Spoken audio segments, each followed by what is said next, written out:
ಆನೆಗೆ ನೀರು ಕುಡ್ಸೋದು ನೋಡಿ ಹೇಗಂತ. ಪೈಪನ್ನೇ ಬಾಯೊಳಗೆ ಇನ್ಸಲ್ಟ್ ಮಾಡ್ತಾರೆ.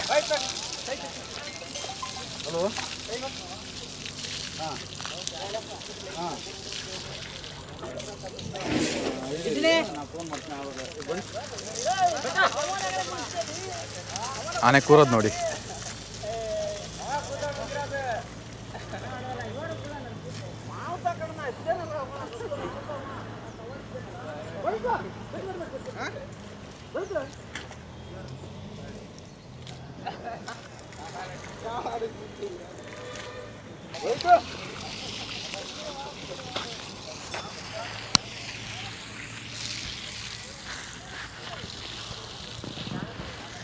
ಹಾಯ್ ಹಲೋ ನಮಸ್ಕಾರ ಸ್ನೇಹಿತರೆ, ವೆಲ್ಕಮ್ ಟು ಇಬ್ಬನಿ ಸ್ಟುಡಿಯೋ. ನಮ್ಮ ಕರ್ನಾಟಕದ ಸಂಸ್ಕೃತಿಯ ಸಿಂಹಾಸನವೆಂದರೆ ಮೈಸೂರು ದಸರಾ. ಜಂಬೂ ಸವಾರಿಯ ಮೆರವಣಿಗೆಗಳಲ್ಲಿ ಆನೆಗಳ ಸುಬ್ಬುಗು ಯಾವತ್ತೂ ಜನಮನಗಳನ್ನು ಆಕರ್ಷಿಸುತ್ತದೆ. ಇಂತಹ ಅದ್ಭುತ ದಸರಾ ಆನೆಗಳಲ್ಲಿ ಈ ಬಾರಿ ನಮ್ಮ ಗಮನ ಸೆಳೆದದ್ದು ಸುಗ್ರೀವ ಆನೆ. ಈ ಸುಗ್ರೀವ ಆನೆ 2ನೇ ಹಂತದಲ್ಲಿ ಬಂದಿರುವಂಥದ್ದು. ಇವನು ದುಬಾರಿ ಆನೆ ಶಿಬಿರದಿಂದ ಬಂದಿದ್ದಾನೆ. ಈ ಆನೆನ 2016ರಲ್ಲಿ ಕೊಡಗು ಜಿಲ್ಲೆಯ ಕುಶಾಲನಗರ ಅರಣ್ಯ ವಲಯದಲ್ಲಿ ಸೆರೆ ಹಿಡಿದ್ರು. ಇನ್ನ ಈ ಆನೆನ ಸುಸೂತ್ರವಾಗಿ ಪಳಗಿಸಿ ತರಬೇತಿಯನ್ನು ಕೊಟ್ಟಿದ್ದಾರೆ. ಲಾಸ್ಟ್ 2 ವರ್ಷಗಳಿಂದ ವಿಶ್ವವಿಖ್ಯಾತ ಮೈಸೂರು ದಸರಾಗೆ ಬರ್ತಾ ಇದ್ದಾನೆ. ಇನ್ನ ಇವನ ನಡವಳಿಕೆ ಅಂದ್ರೆ ಬಹಳ ಶಾಂತವಾಗಿರ್ತಾನೆ ಹಾಗೂ ಯಾವುದೇ ಶಬ್ದಗಳಿಗೆ ಯಾವುದೇ ತರ ಪ್ರತಿಕ್ರಿಯಿಸಲ್ಲ, ಧೈರ್ಯವಾಗಿರ್ತಾನೆ. ಇದೇ ಇವನ ವಿಶೇಷ ಗುಣ ಅಂತ ಹೇಳಬಹುದು. ಸುಗ್ರೀವಾನೆ ಸುಮಾರು 43 ವರ್ಷದ ವಯಸ್ಸಿಂದು. ಇದು ಮೂಲತಃ ಕಾಡಿನಲ್ಲಿ ಹುಟ್ಟಿ ನಂತರ ಕೂರ್ಗಿನ ದುಬಾರಿ ಆನೆ ಶಿಬಿರಕ್ಕೆ ತರಲಾಯಿತು. ಇಲ್ಲಿ ಇದಕ್ಕೆ ವೃತ್ತಿಪರ ತರಬೇತಿ ನೀಡಲಾಯಿತು. ಹಲವು ವರ್ಷಗಳಿಂದ ಅರಣ್ಯ ಇಲಾಖೆಯ ಪಾಲನೆಯಲ್ಲಿರುವ ಈ ಆನೆ ಈಗ ದಸರಾದ ಅಳಿಯಲಾಗದ ಭಾಗವಾಗಿದೆ. ಈ ಸುಗ್ರೀವ ಆನೆಗೆ ಈಗ 43 ವರ್ಷ ವಯಸ್ಸಾಗಿದೆ. ಹಾಗೆ ಈತನ ತೂಕ ಬರೋಬ್ಬರಿ 5545 kg ಇದೆ. ಒಟ್ಟು 14 ಆನೆಗಳ ಪೈಕಿ ಈ ಸುಗ್ರೀವ ಆನೆ ಮೊದಲ ಸ್ಥಾನ ಪಡ್ಕೊಂಡಿದ್ದಾನೆ ಅಂತ ಹೇಳ್ಬೋದು. ಇನ್ನ ಇದ್ರ ಆಹಾರ ಮತ್ತು ಆರೈಕೆಗೆ ಬರೋದಾದ್ರೆ, ಸುಗ್ರೀವನ ಶಕ್ತಿಯ ಹಿಂದಿದೆ ಅದರ ಆಹಾರ ಕ್ರಮ. ದಸರಾ ಸಮಯದಲ್ಲಿ ಈ ಆನೆಗೆ ವಿಶೇಷ ಆಹಾರ ಸಿಗುತ್ತದೆ. ಅಕ್ಕಿ, ಉದ್ದಿನಬೇಳೆ, ಬೆಲ್ಲ, ಸಕ್ಕರೆ, ಕಬ್ಬು, ತೆಂಗಿನಕಾಯಿ ಜೊತೆಗೆ ಪೌಷ್ಟಿಕ ಮಿಶ್ರಣಗಳನ್ನು ನಿಯಮಿತವಾಗಿ ನೀಡಲಾಗುತ್ತದೆ. ಪ್ರತಿದಿನ ತೂಕ ಮಾಡಿ ಆಹಾರ ಪಟ್ಟಿ ರೂಪಿಸಲಾಗುತ್ತದೆ. ಇದರಿಂದ ಶಕ್ತಿ ಹಾಗೂ ಆರೋಗ್ಯ ಸಮತೋಲನವಾಗಿ ಇರುವಂತೆ ನೋಡ್ಕೊಳ್ತಾರೆ. ಇನ್ನ ನಮ್ಮ ಸುಗ್ರೀವಾನಿಂದ ದಸರಾದಲ್ಲಿ ಪಾತ್ರ ಏನಪ್ಪಾ ಅಂದ್ರೆ, ಮೈಸೂರು ಜಂಬೂ ಸವಾರಿಯಲ್ಲಿ ಸುಗ್ರೀವ ತನ್ನ ದೈತ್ಯಾಕಾರದ ದೇಹದಿಂದಲೇ ಜನರ ಗಮನ ಸೆಳೆಯುತ್ತದೆ. ಅಂಬಾರಿ ಹೊರುವ ಆನೆಯಲ್ಲದಿದ್ದರೂ ಮೆರವಣಿಗೆಯ ಅಲಂಕಾರಕ್ಕೆ ಶಕ್ತಿ ನೀಡುವ ಪ್ರಮುಖ ಆನೆಯಾಗಿ ಪಾಲ್ಗೊಳ್ಳುತ್ತದೆ. ಶಿಸ್ತು, ಸಮತೆ ಹಾಗೂ ಶಾಂತ ಸ್ವಭಾವದಿಂದ ಇದು ಮೆರವಣಿಗೆ ಸೌಂದರ್ಯವನ್ನು ಹೆಚ್ಚಿಸುತ್ತದೆ. ಇನ್ನ ಸುಗ್ರೀವಾನೆ ವ್ಯಕ್ತಿತ್ವ ಮತ್ತು ಸ್ವಭಾವ ನೋಡೋದಾದ್ರೆ, ಸುಗ್ರೀವಾನೆ ಸಾಮಾನ್ಯವಾಗಿ ಶಾಂತ ಸ್ವಭಾವದ್ದು. ತನ್ನ ಮಾಹುತನ ಜೊತೆ ಹೊಂದಾಣಿಕೆ ತುಂಬಾ ಚೆನ್ನಾಗಿ ಇಟ್ಕೊಂಡಿದ್ದಾನೆ.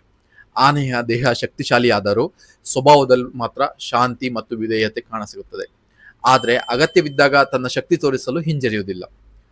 ಇನ್ನು ಭವಿಷ್ಯದ ನಿರೀಕ್ಷೆ ನೋಡೋದಾದ್ರೆ, ಈಗಾಗಲೇ ತೂಕ ಹಾಗೂ ಶಕ್ತಿಯಿಂದಲೇ ಸುಗ್ರೀವ ಆನೆ ಗಮನ ಸೆಳೆದಿದೆ. ಮುಂದಿನ ವರ್ಷಗಳಲ್ಲಿ ದಸರಾದ ಪಟ್ಟದ ಆನೆ ಅಂದ್ರೆ ಅಂಬಾರಿ ಹೊರುವ ಆನೆಯಾಗುವ ಸಾಧ್ಯತೆ ಇದರಲ್ಲಿ ತುಂಬಾ ಇದೆ ಅಂತ ಹೇಳ್ಬೋದು. ಈಗ ಆಲ್ರೆಡಿ ಮಹೇಂದ್ರ, ಧನಂಜಯ, ಏಕಲವ್ಯ ಜೊತೆಗೆ ನಮ್ಮ ಸುಗ್ರೀವ ಆನೆನು ಆ ಸಾಲಿನಲ್ಲಿದೆ, ಅಂಬಾರಿ ಹೊರುವ ಸಾಲಿನಲ್ಲಿದೆ, ನೆಕ್ಸ್ಟ್ ಫ್ಯೂಚರ್ ಅಲ್ಲಿ ಇದೆ ಅಂತ ಹೇಳ್ಬೋದು. ಹೀಗೆ ಸುಗ್ರೀವಾನೆ ತನ್ನ ದೈತ್ಯಕಾರದ ದೇಹ, ಶಕ್ತಿ ಮತ್ತು ಶಾಂತ ಸ್ವಭಾವದಿಂದ ಮೈಸೂರು ದಸರಾ 2025ರಲ್ಲಿ ವಿಶಿಷ್ಟ ಸ್ಥಾನ ಪಡೆದಿದೆ. ಜನರು ಈ ಆನೆ ನೋಡೋದೇ ಒಂದು ಆಕರ್ಷಕ ಅನುಭವ ಅಂತ ಹೇಳ್ಬೋದು. ಆದ್ರೂ ಒಂದು ಬೇಜಾರು ವಿಷಯ ಏನಪ್ಪಾ ಅಂದ್ರೆ, ಸುಗ್ರೀವಾನೆ ಇಷ್ಟೇನು 14 ಆನೆಗಳು ಬಂದಿದ್ದಾವೆ, ಇದರಲ್ಲಿ ಇಷ್ಟು ಆನೆಗಳಲ್ಲಿ ಅತಿ ತೂಕವಾಗಿರೋ ಆನೆ ಸುಗ್ರೀವ ಆನೆ. ಆದ್ರೂ ಕೂಡ ಈ ಭೀಮ, ಅಭಿಮನ್ಯು ಬಿಡಿ, ಅವ್ರ ಬಗ್ಗೆ ಮಾತಾಡಂಗಿಲ್ಲ. ಇನ್ನ ಭೀಮ, ಧನಂಜಯ, ಏಕಲವ್ಯ, ಮಹೇಂದ್ರ ಆನೆ ಇವುಗಳ ಮಧ್ಯದಲ್ಲಿ ನಮ್ಮ ಸುಗ್ರೀವ ಆನೆ ಹೊರಗಡೆ ಪ್ರಚಾರಕ್ಕೆ ಬರ್ತಾ ಇಲ್ಲ. ತೂಕದಲ್ಲೇ ಹೆಚ್ಚಾದ್ರು, ತುಂಬಾ ಬಲಾಢ್ಯ ಆನೆ ಆದ್ರು ಈಗ ಈ ಆನೆಗಳಿಗೆ ಫ್ಯಾನ್ಸ್ಗಳು ಜಾಸ್ತಿ ಆಗ್ಬಿಟ್ಟಿದ್ದಾರೆ. ಭೀಮ, ಮಹೇಂದ್ರ, ಧನಂಜಯ ಇದಕ್ಕೆ ಫ್ಯಾನ್ಸ್ಗಳು ಜಾಸ್ತಿ ಆಗ್ಬಿಟ್ಟಿದ್ದಾರೆ. ನಮ್ಮ ಸುಗ್ರೀವ ಆನೆ ಇಷ್ಟು ಬಲಾಢ್ಯ ಆದ್ರೂ ಜನರು ಅದ್ರ ಬಗ್ಗೆ ಗಮನ ಕೊಡ್ತಾ ಇಲ್ಲ. ಇನ್ನೊಂದು ಯಾವುದೇ ತೂಕ ಹೊರ ಪರೀಕ್ಷೆಯಲ್ಲಿ ಆಗಿರ್ಬೋದು ಅಥವಾ ಮರದಂಬಾರಿ ತಾಲೀಮಲ್ಲಾದ್ರೂ ಆಗಿರ್ಬೋದು, ಯಾವುದ್ರಲ್ಲೂ ನಮ್ಮ ಸುಗ್ರೀವಾನನ್ನ ಯೂಸ್ ಮಾಡ್ಕೊಳ್ತಾ ಇಲ್ಲ ಅನ್ನೋದೊಂದು ಬೇಜಾರ್ ಸಂಗತಿ. ನೋಡೋಣ ಮುಂದೆ ಇನ್ ಫ್ಯೂಚರ್ ಅಲ್ಲಿ ಇದು ಕೂಡ ಭೀಮ, ಅಭಿಮನ್ಯು ತರ ಮುಂದೆ ಬರ್ಬೋದೇನೋ ಹೆಸರು ಅಂತ. ನನಗೆ ಆಹಾರ ಕೊಡ್ತಾ ಇದ್ದಾರೆ. ಏನೇನು ಕೊಡ್ತಾ ಇದ್ದಾರೆ ನೋಡೋಣ ಬನ್ನಿ. ನೋಡಿ ಭತ್ತ ಇದೆ, ಹಾಗೆ ಒಣಹುಲ್ಲಿದೆ, ಇನ್ನು ಕಾಯಿ ಇದೆ ನೋಡಿ, ಹಾಗೆ ಬೆಲ್ಲ ಇದೆ ನೋಡಿ, ಕಾಯಿ ಬೆಲ್ಲ ಇದೆ, ಹಾಗೆ ಭತ್ತ ಇದೆ ನೋಡಿ. ಮೊದಲು ಹುಲ್ಲನ್ನು ಕಟ್ಟಿ ಅದರೊಳಗೆ ಭತ್ತ ಇಟ್ಟು ತಿನ್ನಿಸ್ತಾರೆ ನೋಡಿ.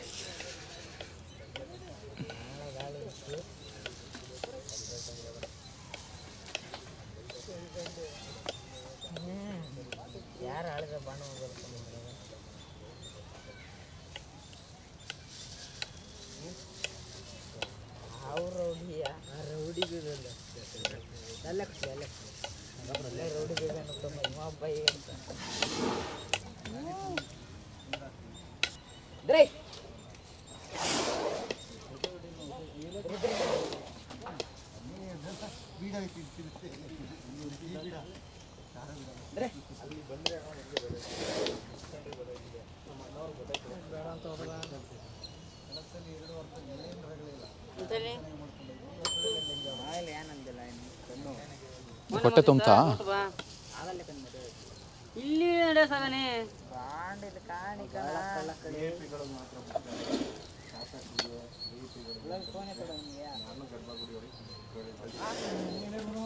ಇನ್ನು ಸುಗ್ರೀವನ್ನ ಸ್ನಾನಕ್ಕೆ ಕರ್ಕೊ ಬಂದ್ರೆ ಈಗ ನೋಡಿ, ಸ್ನಾನ ಮಾಡಿಸೋ ಜೊತೆ ನೀರು ಕಂಡ್ರೆ ಸುಗ್ರೀವಾನೆ ಯಾವ ಥರ ಆಟ ಆಡುತ್ತೆ, ಎಷ್ಟು ಮಾವತ್ರಿಗೆ ಎಷ್ಟು ಆಟ ಆಡಿಸುತ್ತೆ ಅಂತ. ನೀರು ಕಂಡ್ರೆ ಅವರು ಸ್ನಾನ ಮಾಡಿಸ್ತಿದ್ರೆ ಎಷ್ಟು ಆನಂದವಾಗಿ ಮಲ್ಕೊಂಡಿರುತ್ತೆ. ಇದು ತೋರಿಸ್ತೀನಿ ಬನ್ನಿ.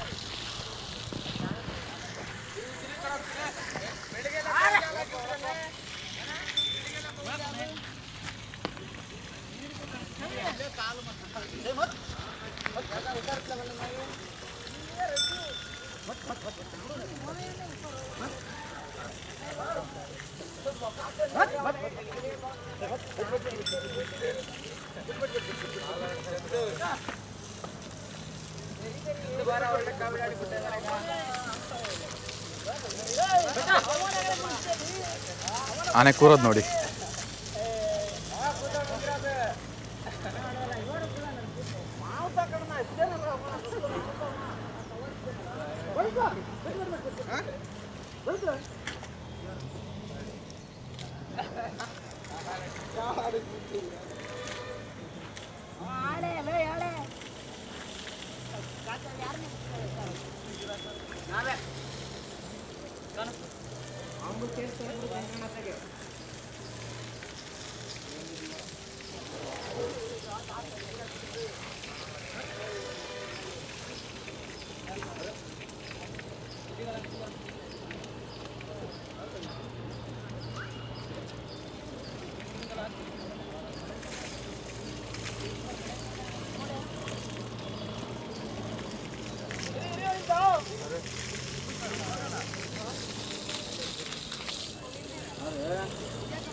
ಸುಗ್ರೀವ ಸುಗ್ರೀವ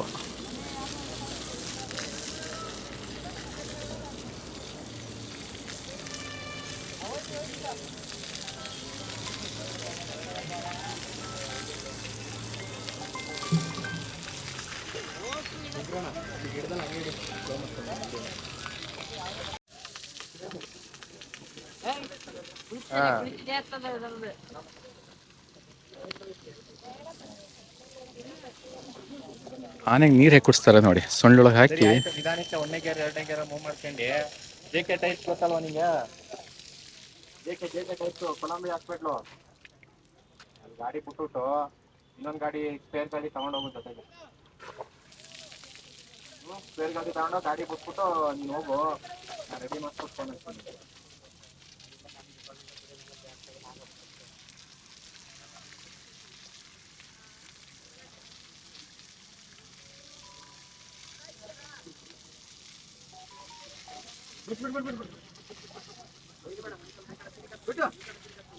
ನೋಡಿ ಆನೆಗೆ ನೀರು ಕುಡಿಸೋದು ಹೇಗೆ, ಸೊಳ್ಳಿ ಹಾಕಿದ್ರೆ ಎತ್ತು ಕುಡಿಯುತ್ತೆ. ಇವರು ಡೈರೆಕ್ಟಾಗಿ ಪೈಪಲ್ಲೇ ಕುಡಿಸ್ತಾ ಇದ್ದಾರೆ.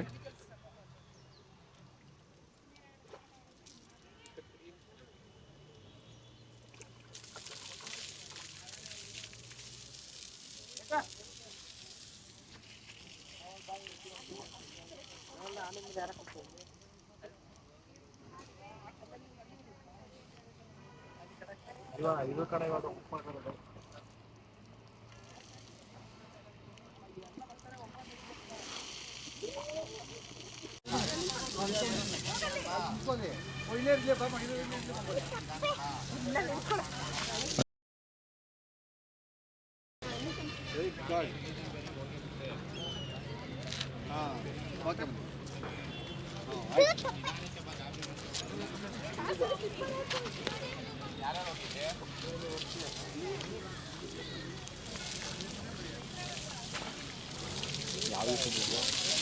ಇಬ್ಬನಿ ಸ್ಟುಡಿಯೋ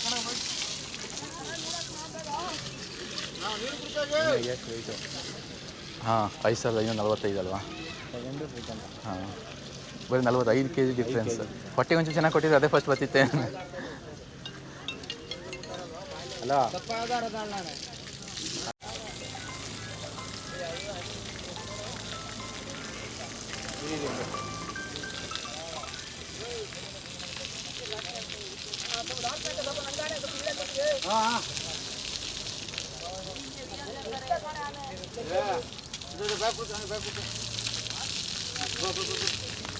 ಆನೆಗೆ ನೀರು ಕುಡ್ಸೋದು ನೋಡಿ ಹೇಗಂತ. ಪೈಪನ್ನ ಬಾಯೊಳಗೆ ಇನ್ಸಲ್ಟ್ ಮಾಡ್ತಾರೆ.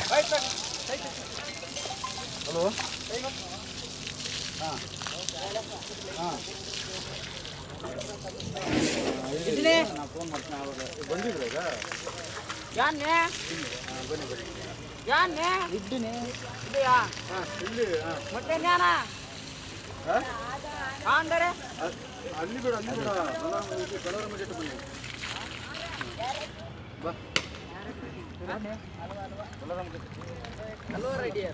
ನೋಡಿ ಸುಗ್ರೀವ್ ಸ್ನಾನ ಆಯಿತು. ಈಗ ಸುಗ್ರೀವ್ ಹೊರಡ್ತಾ ಇದ್ದಾನೆ.